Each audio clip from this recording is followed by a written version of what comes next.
Hello friends, welcome to विज्ञान तक। Friends, हम लोग एनसीईआरटी 11th का बायोलॉजी पढ़ रहे हैं। अध्याय नंबर है 4 और अध्याय का नाम है प्राणी जगत। आपने इस चैप्टर का पहला पार्ट नहीं देखा है तो आप जा करके जरूर देखिए, डिस्क्रिप्शन में लिंक है, ताकि यह चैप्टर और वीडियो आपको अच्छे से समझ में आ सके। चलिए बिना किसी देरी के इस वीडियो को शुरू करते हैं। आज हम लोग बात करेंगे वर्ग, एवीज, पक्षी, इसके साथ ही स्तनपायी जानवरों के बारे में और कुछ इंपॉर्टेंट जानेंगे। तो चलिए शुरू करते हैं इस समूह के बारे में जानना। एवीज, एवीज का मतलब क्या होता है? पक्षी, यानी इसको हम लोग वर्ग एवीज भी कहेंगे या पक्षी वर्ग भी कह सकते हैं। एवीज का मुख्य लक्षण शरीर के ऊपर पंखों में उपस्थित तथा उड़ने की क्षमता है। इनकी क्या मुख्य पहचान है कि ये इनमें पंख होते हैं और ये उड़ सकते हैं। लेकिन इसके कुछ अपवाद हैं, जैसे ऑस्ट्रिच और शुतुरमुर्ग, ये दोनों नहीं उड़ते हैं। इनमें चोंच पाई जाती है। अग्रपाद रूपांतरित होकर पंख बनाते हैं, यानी इनमें जो अग्रपाद होता है वो रूपांतरित हो जाता है, विकसित हो जाता है और पंख का निर्माण करते हैं।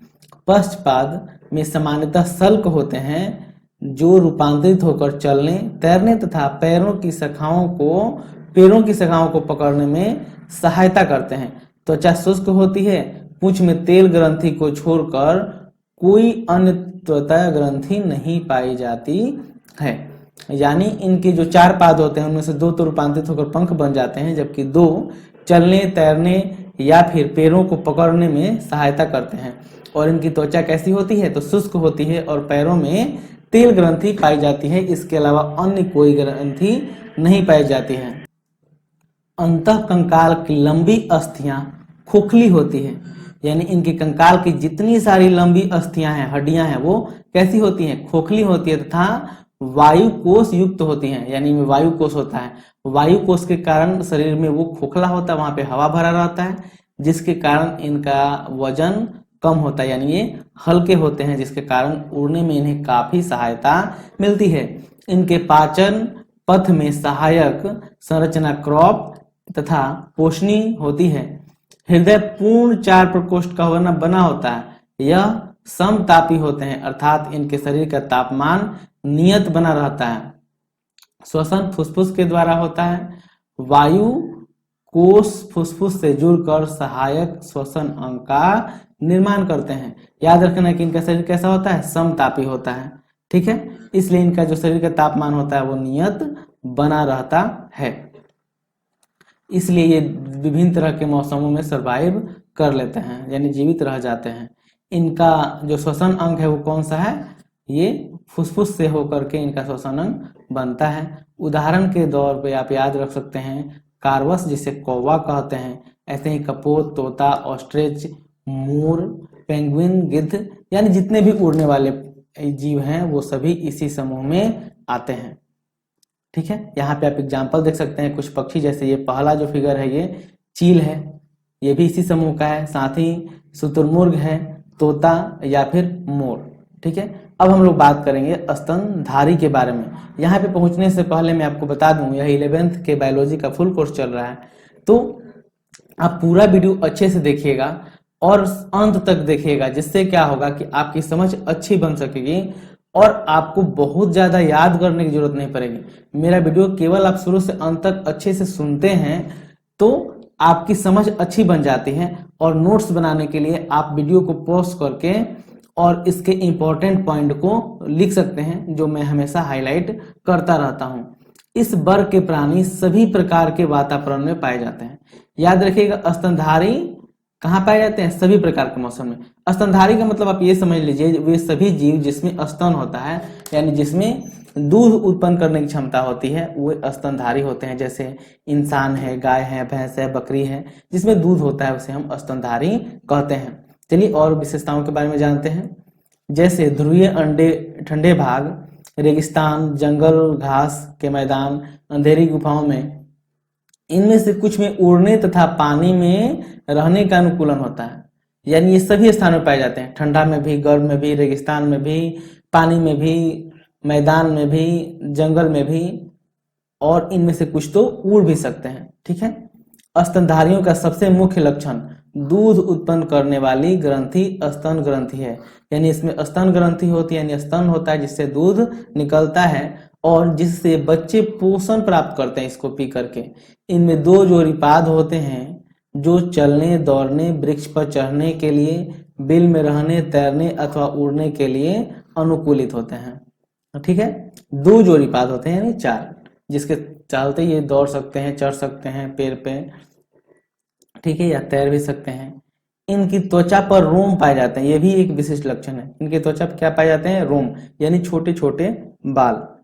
बाह्य कर्ण पल्लव पाए जाते हैं, यानी इनका कान जो कर्ण होता है, यानी कान आप बाहर से देख सकते हैं। जबड़े में विभिन्न प्रकार के दांत या मसूरों की गर्तिका में लगे रहते हैं। इनमें दांत कई प्रकार के होते हैं जो मसूरों की गर्तिका से लगे होते हैं। हृदय 4 प्रकोष्ठ का होता है, जिसमें 2 निलय और 2 अलिंद होते हैं। श्वसन की क्रिया पेशीय डायफ्राम के द्वारा होती है। लिंग अलग अलग होते हैं। निषेचन आंतरिक होता है, यानी ये इनमें नर मादा अलग अलग होंगे और निषेचन की क्रिया कहाँ होगी? शरीर के अंदर। कुछ कर छोड़कर सभी स्तनधारी बच्चे को जन्म देते हैं। अब इसमें कुछ ही ऐसे ही हैं जो अंडे देते हैं, अन्यथा सभी क्या देते हैं? बच्चे को जन्म देते हैं, यानी ये जरायु होते हैं, जरायुज होते हैं। इसका मतलब वे जरायुज हम उन पक्षियों को कहते हैं जिनके बच्चे जो जब बच्चों को जन्म देते हैं तो वे एक झिल्ली से ढके होते हैं। ठीक है, तो उन्हें हम जरायुज कहते हैं। उदाहरण के तौर पे आप इनको याद रख सकते हैं। जो अंडज होता है उसे आप याद रखिएगा प्लेप्टस या फिर डकबिल, और इसे हम ऑर्निथोरिंकस भी कहते हैं। जबकि जो जरायुज होते हैं इनमें तो बहुत ज्यादा होता है, जैसे कंकारू है या फिर ऊंट है, बंदर है, चूहा है, बिल्ली, हाथी, घोड़ा, इसके साथ ही बाघ, अब जितना भी सोच सकते हैं, ब्लू व्हेल, शेर, मनुष्य, ये सभी इसी समूह में आते हैं। आप यहाँ पे देख सकते हैं डकबिल है ये, ठीक है, और ये कंगारू है, ये चमगादड़ है, साथ ही ये ब्लू व्हेल है। ठीक है, तो इसके साथ ही इसमें का ये जो मुख्य समूह था वो समाप्त होता है। चलिए एक इस टेबल के माध्यम से प्रमुख लक्षणों को जानते हैं और मैं आपको बताता हूं कि कैसे आप इस टेबल के माध्यम से पूरे समूह के बारे में अच्छी जानकारी उपलब्ध कर सकते हैं, यानी जान सकते हैं। पहला समूह है जो पोरिफेरा है। देखिए पोरिफेरा का शरीर संगठन कैसा होता है? कोशिक, यानी इनका शरीर संगठन कोशिक होता है, यानी इनमें कोशिका द्वारा ही सारे कार्य संचालित होते हैं। अब इस समिति की बात करते हैं, यानी शरीर समिति, तो ये अनेक प्रकार के होते हैं, यानी इनमें शरीर की समिति नहीं होती है, अनेक प्रकार के होते हैं। गुहा इनमें अनुपस्थित होता है। खंडी भवन नहीं होता है, ये भी अनुपस्थित होता है। पाचन तंत्र भी अनुपस्थित होता है, परिसंचरण तंत्र भी अनुपस्थित होता है और श्वसन तंत्र भी अनुपस्थित होता है। विशिष्ट लक्षण आपको याद रखना है कि शरीर में छिद्र तथा नाल तंत्र पाया जाता है।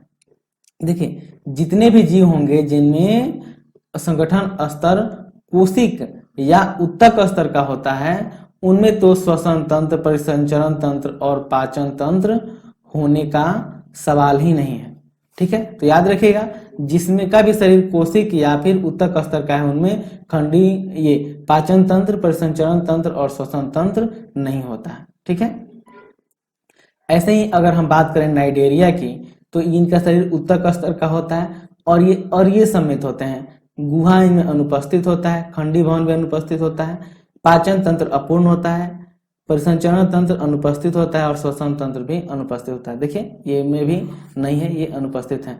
और इनका विशिष्ट लक्षण क्या है? निडोब्लास्ट यानी दंश और कोशिका उपस्थित रहता है। अब टीनोफोरा की बात करें हम, तो इनका शरीर भी उत्तक स्तर का होता है शरीर और ये सम्मिलित होता है। गुहा अनुपस्थित होती है, खंडी भवन भी अनुपस्थित होता है, पाचन अपूर्ण होता है, परिसंचरण तंत्र अनुपस्थित होता है, श्वसन तंत्र भी अनुपस्थित होता है और विशिष्ट लक्षण कंकत चलन के लिए पुटिकाएं होती हैं। तो ये एक टेबल है जिसे आप देख सकते हैं, आपके बुक में भी अवश्य होगा।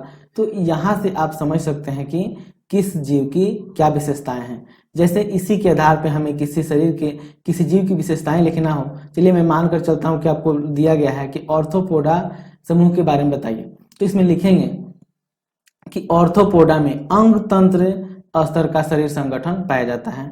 ठीक है, इनमें द्विपार्श्व समिति पाई जाती है, साथ ही ये सभी परगुही होते हैं और इनमें ये जो श्वसन तंत्र और परिसंचरण तंत्र है इनमें यहाँ पे देखिए पूर्ण होता है और जो श्वसन तंत्र होता है वो भी इसमें उपस्थित होता है, परिसंचरण तंत्र होता है वो भी उपस्थित होता है। इनमें बाह्य कंकाल और काइटिन संधिपाद पाए जाते हैं। तो इस तरह से आप इस टेबल के आधार पे ही देख करके बहुत सारा इनके बारे में जान सकते हैं, सभी समूहों के बारे में लिख सकते हैं। ठीक है, इसके साथ ही यह वीडियो समाप्त होता है। अगर आपको यह पूरा सीरीज पसंद आया हो इस चैप्टर का तो कमेंट करके जरूर बताइएगा कि क्या कमी रह गई या क्या आपको अच्छा लगा। यह वीडियो आपको कैसा लगा है कमेंट करके जरूर बताइएगा। अच्छा लगा है तो लाइक कीजिएगा, खराब लगा है तो डिसलाइक कीजिएगा। यह वीडियो देखने के लिए आपका बहुत बहुत धन्यवाद। बाय।